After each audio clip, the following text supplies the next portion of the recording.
Selamat pagi kepada Bapak Ibu dosen hukum acara pidana. Perkenalkan kami dari kelompok 8 kelas hukum acara pidana reguler A akan mempresentasikan mengenai sejarah Hapit, penyelidikan, dan penyidikan. Selanjutnya, berikut adalah anggota kelompok kami. Selanjutnya,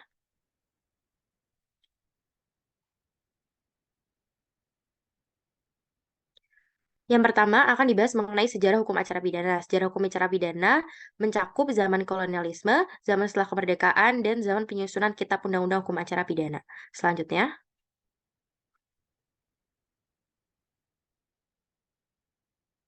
perkenalkan, nama saya Aisyah Askahani Nasution dengan NPM 2206040830 akan mempresentasikan mengenai sejarah hukum acara pidana dari sebelum zaman kolonialisme. Yang pertama ada masa kerajaan Hindu Buddha. Saat masa kerajaan Hindu Buddha, kedaulatan mutlak untuk mengadili berada di tangan raja dan kepala adat daerah menjadi hakim perdamaian. Terdapat juga bukti-bukti berupa prasasti kerajaan Kahuripan dan tulisan orang Tionghoa yang menggambarkan bagaimana keadaan hukum di zaman sebelum kolonialisme. Terdapat 2 badan peradilan sebelum masa kolonial. Yang pertama ada Pradata, yaitu perkara yang menjadi urusan raja. Pradata ini merupakan hukum tertulis yang perkaranya mencakup perkara yang dapat membahayakan kekuasaan raja, keamanan dan ketertiban negara, dan Pradata ini bersumber dari pengaruh Hindu. Selanjutnya ada Padu. Padu adalah perkara yang tidak menjadi urusan raja. Padu merupakan hukum yang tidak tertulis dan perkaranya mencakup perkara yang berkaitan dengan kepentingan rakyat perseorangan yang tidak dapat didamaikan oleh hakim perdamaian, dan perkara padu ini diadili oleh seorang jaksa. Selanjutnya, ada masa kerajaan Islam. Saat masa kerajaan Islam ini yang tadinya Pengadilan Pradata berubah nama menjadi Pengadilan Surambi di Kerajaan Mataram. Dan perkara kejahatan dinamakan Qisas. Lalu pimpinan pengadilan sebenarnya tetap berada di tangan raja, tetapi pada zaman masa kerajaan Islam ini dialihkan kepada penghulu yang dibantu dengan beberapa alim ulama. Nah, saat masa kerajaan Islam ini, untuk membuktikan kesalahan seseorang di beberapa daerah tuh masih, dilakukan percobaan hal-hal berat seperti contohnya, ada percobaan seperti memasukkan tangan ke wajan yang berisi air mendidih. Nah, apabila, tangan seseorang itu tidak luka, berarti orang tersebut dianggap tidak bersalah. Selanjutnya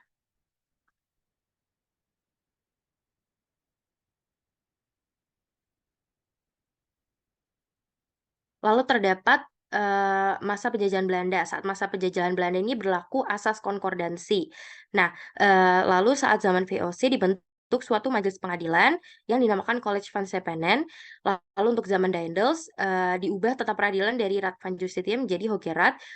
Lalu untuk masa Daendels juga diberlakukan dualisme kewenangan mengadili. Yang pertama ada Hoge Raad untuk bangsa Eropa dan orang Jawa, dan Landrat untuk kaum bumi putra atau orang Jawa.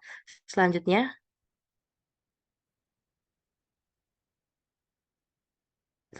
ada masa penjajahan Inggris dan juga Belanda yang kedua.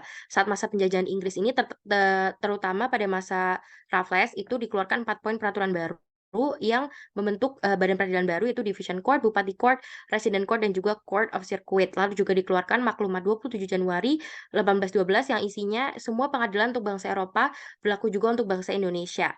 Raffles juga menghentikan dualisme peradilan yang sebelumnya berlaku saat masa Daendels. Selanjutnya di zaman Belanda kedua, pada saat zaman Belanda kedua ini, dualisme yang sebelumnya diciptakan oleh Daendels berlaku kembali. Selanjutnya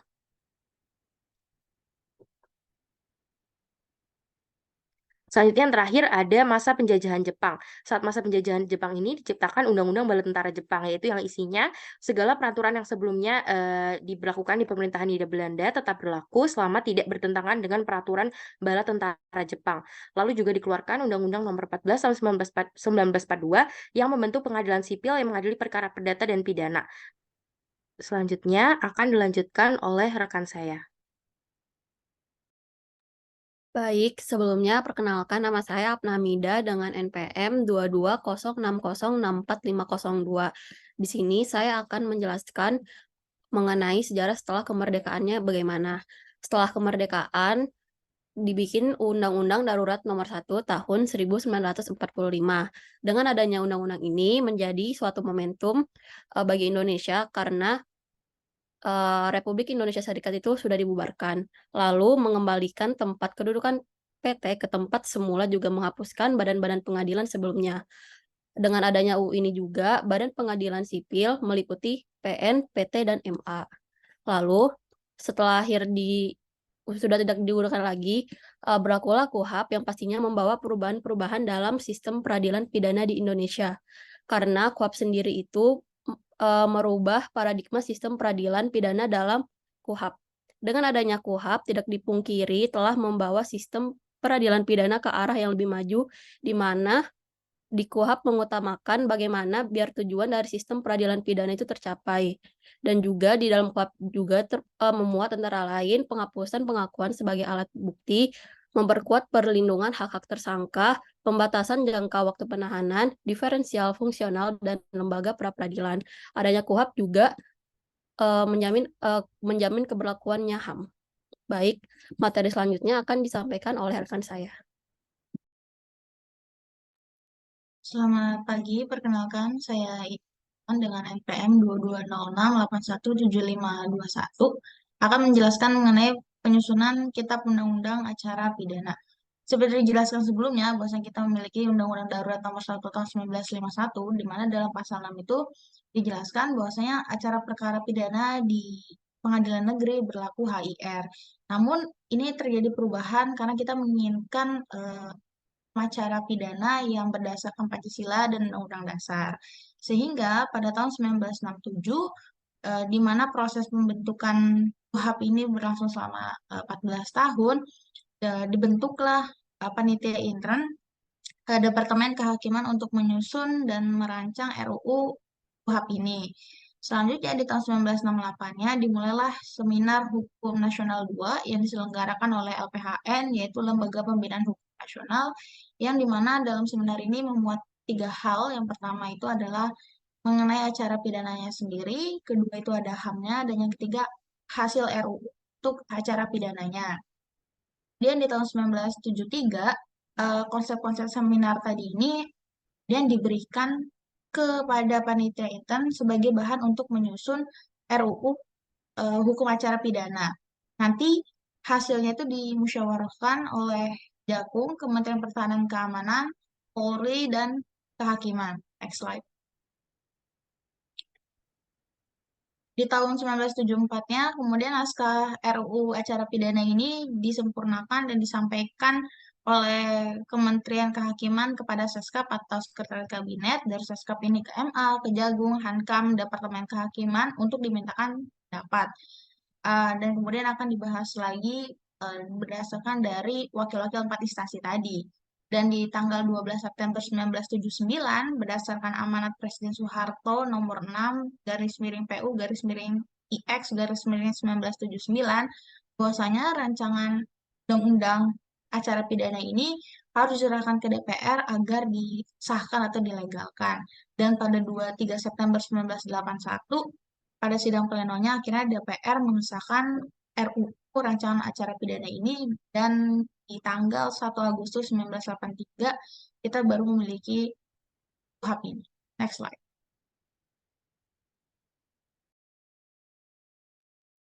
Perkenalkan, nama saya Marcella Ferianti dengan NPM 2206064055.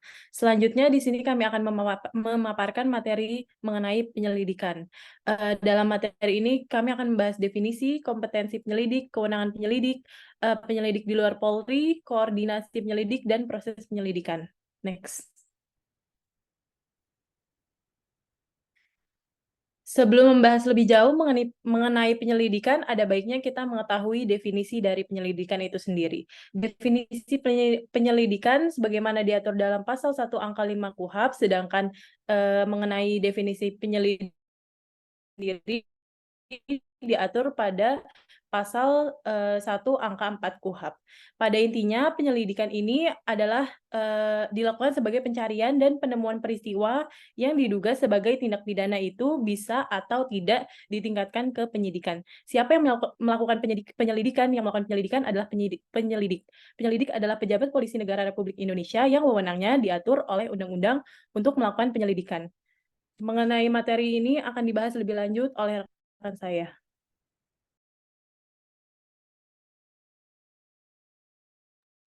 Perkenalkan, nama saya Nafja Livia, NPM 2206064080. Saya akan menjelaskan mengenai kompetensi penyelidik. Menurut KUHP pasal 1 ayat 5, penyelidik adalah pejabat polisi negara Republik Indonesia yang diberi wewenang oleh undang-undang untuk melakukan penyidikan. Pada pasal 4 KUHP ditegaskan bahwa penyelidik merupakan setiap pejabat polisi Republik Indonesia. Kewenangan penyelidik tidak hanya diberikan kepada kepolisian, tetapi dapat pula diberikan kepada misalnya Komisi Nasional Hak Asasi Manusia yang diberikan kewenangan sebagai penyelidik tindak pidana pelanggaran HAM berat di dalam undang-undang yang bersifat khusus. Selanjutnya bisa dijelaskan oleh rekan saya. Baik, perkenalkan, nama saya Anissa Rahmadila dengan NPM 2206811594. Saya akan menjelaskan mengenai kewenangan penyelidik. Seperti yang tadi telah diuraikan oleh teman saya, penyelidik itu adalah berdasarkan pasal 1 butir 4 KUHP, penyelidik itu adalah Polri dan bisa juga dilakukan oleh Komnas HAM, tapi itu untuk tindak pidana tertentu. Nah, kemudian mengenai kewenangan penyelidik sendiri itu diatur dalam pasal 5 KUHP. Jadi, kewenangan penyelidik itu terbagi menjadi dua, yaitu kewenangan karena kewajibannya sebagai penyelidik dan kewenangan yang timbul atas perintah penyidik. Nah, perbedaannya itu apa di antara kedua tersebut? Ya, mainly itu di sudut pandang dan sudut pandang timbulnya kewenangan tersebut. Jika tadi disebutkan mengenai kewenangan penyidik yang timbul karena kewajibannya, yaitu berarti proses penyelidikan tersebut berada dalam proses sebelum upaya paksa. Kemudian, jika kewajibannya sebagai penyidik, itu timbul karena diberikan mandat atau diberikan kewenangan oleh penyidik. Kemudian selanjutnya akan dijelaskan oleh teman saya.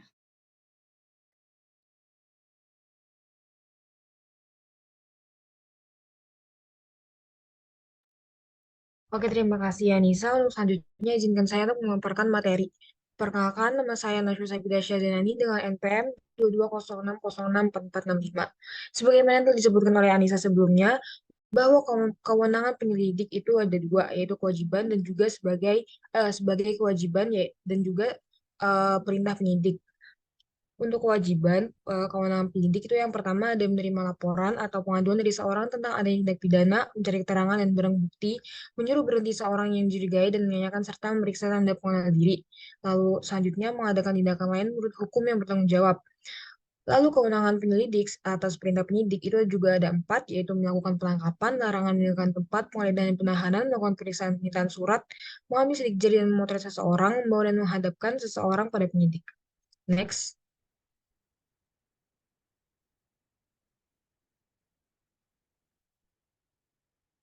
Lalu menurut Undang-Undang Nomor 12 Tahun 2002 bahwa siapa aja sih yang menjadi penyelidik itu, yaitu ada kepolisian negara Republik Indonesia, sebagaimana yang disebutkan dalam pasal 5 ayat 1 UU Kepolisian. Terus juga berdasarkan pasal 13 UU Kepolisian, tugas pokok dari kepolisian negara itu adalah memelihara keamanan ketertiban masyarakat, menegakkan hukum, memberikan perlindungan, pengayoman, dan pelayanan kepada masyarakat. Next.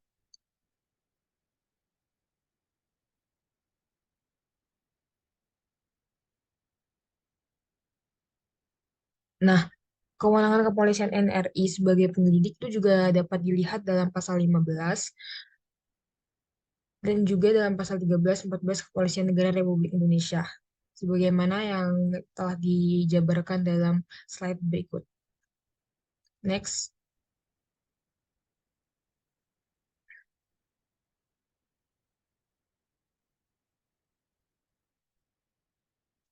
Ini juga sama, kewenangan kepolisian negara Republik Indonesia sebagai penyelidik itu juga bisa dilihat dalam slide berikut.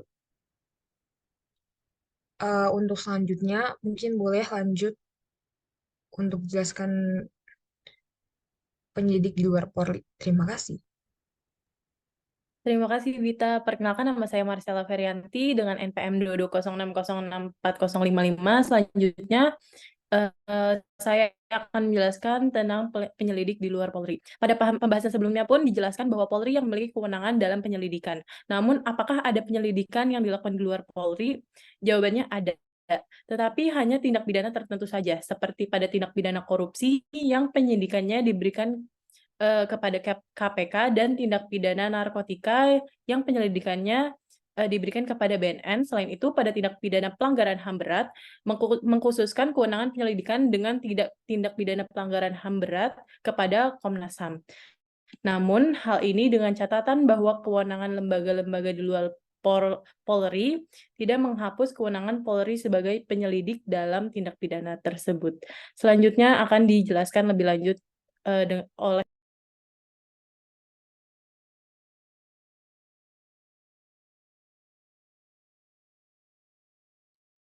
Oke, selanjutnya saya akan menjelaskan mengenai proses penyelidikan. Jadi, penyelidikan itu dimulai dari adanya laporan atau pengaduan dugaan tindak pidana yang menjadi dasar dari dilakukan penyelidikan. Laporan itu dibedakan menjadi dua, yaitu dalam model A dan model B. Perbedaannya terletak pada kalau model A itu polisi itu melihat secara langsung, mengetahui secara langsung, sedangkan yang B itu dibuat berdasarkan laporan atau pengaduan dari masyarakat. Selanjutnya dapat dijelaskan oleh rekan saya. Baik, izinkan saya melanjutkan. Perkenalkan, nama saya Helena Ginting dengan NPM 2208111682. Setelah kita menjelaskan terkait penyelidikan, kita akan masuk ke penyidikan yang akan diawali dengan definisi penyidikan. Boleh tolong next slide? Oke, jadi apa sih itu penyidikan? Menurut pasal 1 angka 2 KUHP, penyidikan itu merupakan suatu serangkaian tindakan penyidik dalam hal dan menurut cara yang diatur dalam undang-undang ini untuk mencari serta mengumpulkan bukti yang dengan bukti itu membuat terang suatu tindak pidana yang terjadi dan guna menemukan tersangkanya. Dan pada tahap penyidikan, penyidik akan mengumpulkan bukti terkait dugaan suatu tindak pidana dan juga menentukan siapa orang yang diduga melakukan tindakan pidana tersebut. Selanjutnya, setelah kita membahas definisi penyidikan, kita akan masuk ke si subjeknya, yaitu penyidik. Berdasarkan pasal 1 angka 1 KUHP, penyidik adalah suatu pejabat polisi negara Republik Indonesia atau pejabat pegawai negeri sipil tertentu yang diberi wewenang khusus oleh undang-undang untuk melakukan penyidikan. Selain itu, KUHP juga mengatur mengenai penyidik pejabat pegawai negara sipil, yaitu suatu penyidik yang diberi wewenang khusus oleh undang-undang. Kita next slide. Adapun peraturannya sebagai berikut. Nah, lalu apa sih itu perbedaan dari penyidikan dan juga penyelidikan? Nah, jika kita lihat dari tujuannya, penyidikan itu bertujuan untuk mencari dan menemukan suatu peristiwa yang diduga sebagai tindak pidana guna menentukan dapat atau tidaknya dilakukan penyidikan berdasarkan pasal 1 angka 5 KUHP. Lalu kalau penyidikan itu tujuannya adalah mencari serta mengumpulkan bukti yang dengan bukti itu membuat terang suatu tentang tindak pidana yang terjadi dan guna menemukan tersangkanya berdasarkan pasal 1 angka 2 KUHP. Lalu siapa pihak yang berwenang? Kalau di penyelidikan, pihak yang berwenang adalah setiap pejabat polisi negara Republik Indonesia, dan jika di penyidikan, yang berwenang adalah pejabat polisi negara Republik Indonesia beserta pejabat pegawai negeri sipil tertentu yang sudah diberikan wewenang khusus oleh undang-undang. Lalu jika yang ditanyakan adalah terkait wewenang pihak yang berwenang, kalau di penyelidikan itu karena kewajiban yang mempunyai wewenang, yang pertama itu adalah menerima laporan atau pengaduan, mencari keterangan dan barang bukti, menyuruh berhenti seseorang yang dicurigai, dan juga menanyakan serta memeriksa tanda pengenal diri, serta mengadakan tindakan lain menurut hukum yang bertanggung jawab. Selanjutnya di penyidikan, itu wewenangnya adalah yang pertama menerima laporan atau pengaduan dari seorang tentang adanya tindak pidana, melakukan tindakan pertama pada saat di tempat kejadian, menyuruh berhenti seseorang dan memeriksa tanda pengenal diri, dan selanjutnya adalah melakukan penangkapan, penahanan, penggeledahan, dan juga penyitaan.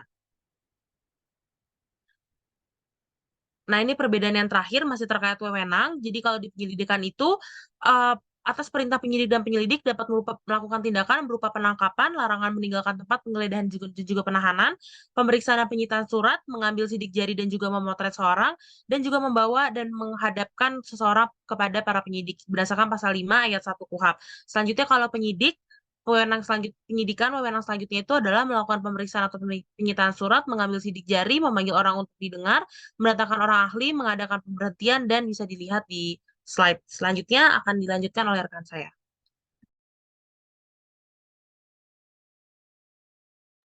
Baik, terima kasih. Perkenalkan, saya Deniza Sakina Utami dengan NPM 2206063885 akan menjelaskan terkait kewenangan penyidik. Jadi penyidik memiliki kewenangan yang diatur dalam pasal 7 KUHP. Yang pertama adalah menerima laporan atau aduan bahwa suatu delik telah terjadi. Kemudian perlu diingat dulu bahwa laporan dengan aduan itu berbeda. Bahwasannya aduan itu cenderung memiliki definisi yang berkaitan dengan delik aduan seperti pencemaran nama baik, perzinahan, dan lain-lain. Sedangkan laporan itu dibuat kepada pihak berwenang, bisa jadi karena hak atau kewajibannya bahwa suatu delik telah, sedang, atau bahkan akan terjadi. Kemudian yang kedua adalah melakukan tindakan pertama di TKP. Kemudian yang ketiga, menyuruh berhenti seorang tersangka yang mungkin gerak-gerik atau perilakunya cukup mencurigakan. Kemudian para penyidik dapat memeriksa tanda pengenal diri dari tersangka tersebut. Selanjutnya adalah melakukan berbagai upaya paksa seperti penangkapan, penahanan, penggeledahan, penyitaan, pemeriksaan, dan penyitaan surat. Perlu diingat bahwa semua hal ini merupakan termasuk ke dalam upaya paksa yang diatur dalam KUHP. Namun pada praktiknya sudah mulai ada juga kewenangan penyidik yang tidak diatur dalam KUHP. Jadi ada upaya paksa yang diatur dalam undang-undang seperti cegah, tangkal, otopsi, dan penyadapan. Namun perlu menjadi catatan bahwa keseluruhan upaya paksa ini selalu ada teknis-teknisnya, kemudian harus dilakukan dengan surat tugas, surat perintah, dan juga ada berita acaranya. Kemudian adalah yang selanjutnya adalah mengambil sidik jari dan memotret seseorang, lalu mendatangkan saksi, tersangka untuk diperiksa, bahkan ahli untuk didengar keterangannya. Kemudian menghentikan penyidikan, yang mana menghentikan penyidikan ini didasarkan atas beberapa alasan seperti karena nebis in idem, adaluarsa, atau ketika tersangka meninggal, atau bahkan tidak cukup bukti, dan lain sebagainya. Kemudian mengadakan tindakan lain menurut hukum yang bertanggung jawab. Next slide. Jadi dalam penyidik ini sebenarnya kita juga mengenal namanya penyidik pembantu dan penyidik di luar Polri. Nah, penyidik pembantu ini sebenarnya pada dasarnya memiliki kewenangan yang sama dengan penyidik pada umumnya, tapi dia tuh memiliki posisi yang cenderung lebih rendah dibanding penyidik pada umumnya, sehingga dia itu tidak dapat melakukan penahanan kecuali dia diberikan wewenang yang dilimpahkan dari penyidik pada umumnya. Kemudian penyidik di luar Polri itu yang pertama ada penyidik Komnas HAM, dan penyidik ini tuh menyidiki kasus pelanggaran HAM berat, dan kewenangannya cukup mirip-mirip dengan penyidik yang diatur di KUHP. Kemudian ada penyidik KPK dengan dia tuh memiliki kewenangan khusus seperti menyadap, merekam pembicaraan, melarang terduga pergi ke luar negeri, atau yang kita biasa sebut sebagai upaya paksa, cegah, memblokir rekening, meminta data kekayaan, hingga menghentikan transaksi keuangan. Lalu ada juga penyidik BNN yang cenderung melakukan penyidikan terhadap kasus narkotika. Seperti dia juga memiliki kewenangan yang cukup mirip dengan penyidik KPK seperti menyadap, pembelian terselubung, penyerahan di bawah pengawasan, dan permusnahan narkotika dan prekursor narkotika. Next slide. Perlu menjadi catatan juga bahwasannya penyidik yang dimiliki Komnas HAM yang menyidiki tindak pidana kejahatan terhadap maksudnya tindak pidana pelanggaran HAM berat itu mengecualikan kewenangan penyidik Polri.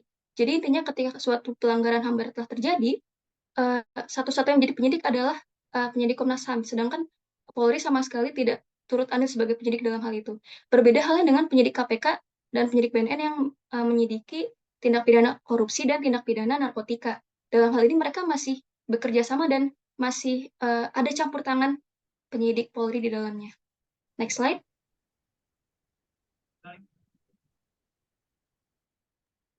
Baik, selanjutnya saya Regina Louis dengan NPM 220-664-370 akan melanjutkan presentasi mengenai koordinasi penyidik Polri dan penyidik PPNS serta penyidik luar Polri. Yang pertama, koordinasi penyidik Polri dan penyidik PPNS. Dasar hukum terkait koordinasi penyidik Polri dan penyidik PPNS telah diatur dalam Pasal 7 ayat 2 KUHP. Pasal ini mengatur tentang koordinasi kewenangan antar penyidik PPNS dan Polri, di mana kewenangan penyidik PPNS berada di bawah pengawas penyidik Polri. Koordinasi antara penyidik PPNS dan penyidik Polri sebagaimana diatur dalam KUHP adalah sebagai berikut. Yang pertama, memberi petunjuk kepada penyidik PPNS sebagaimana diatur pada pasal 107 ayat 1, di mana koordinasi yang terbentuk di sini adalah penyidik Polri memberi petunjuk dan bantuan penyidikan kepada penyidik PPNS. Kemudian yang kedua, melaporkan penyidik kepada penyidik Polri sebagaimana diatur pada pasal 107 ayat 2. Di sini PPNS harus melaporkan penyidikan kepada penyidik Polri, utama pada penemuan bukti kuat untuk diajukan kepada penuntut umum yang ditemukan pada tindak pidana yang sedang dalam penyidikan oleh PPNS. Kemudian yang ketiga, penyerahan berkas ke penuntut umum melalui penyidik Polri. penyerahan berkas baik yang berasal dari PPNS maupun penyidik Polri kepada penuntut umum harus melalui penyidik Polri. Kemudian Polri akan melakukan pengecekan berkas PPNS dan akan mengembalikan apabila belum lengkap. Kemudian yang keempat, memberitahukan penghentian penyidikan kepada penyidik Polri dan penuntut umum, sebagaimana diatur pada pasal 109 ayat 3 KUHP. Selanjutnya adalah koordinasi penyidik Polri dan penyidik luar Polri. Itu kami di sini membahas pada tindak pidana narkotika dan tindak pidana korupsi. Untuk tindak pidana narkotika, Polri berkoordinasi dengan BNNN dalam hal penyidikan kasus narkotika sebagaimana diatur pada pasal 70 huruf C UU Narkotika. Dan untuk tindak pidana korupsi, di sini Polri dan KPK berkoordinasi dalam hal penyidikan kasus korupsi sebagaimana diatur pada pasal 14 ayat 1 huruf G Undang-Undang Nomor 2 Tahun 2002 dan supervisi KPK, di mana ada hak untuk mengambil ahli penyidikan dari kepolisian atau kejaksaan dengan alasan penanganannya berlarut dan ada unsur korupsi dalam penanganannya. Selanjutnya akan dilanjutkan oleh rekan saya. Oke, kita tiba di bagian proses penyidikan yang akan dibacakan oleh saya, yaitu Wahyu Ilham Pranoto dengan NPM 2206 033895.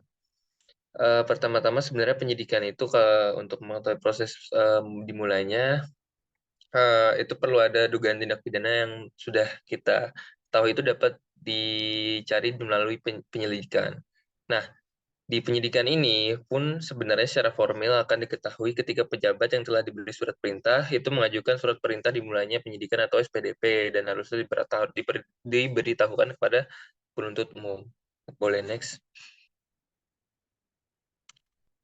Nah, demikian ketika SPDP keluar berdasarkan pasal 7 dan 8 KUHP, tahap penyidikan itu ada beberapa hal, yaitu pertama memeriksa saksi, tersangka, dan ahli sebagai salah satu cara mencari bukti untuk memperkuat siapa yang melakukan tindak pidana.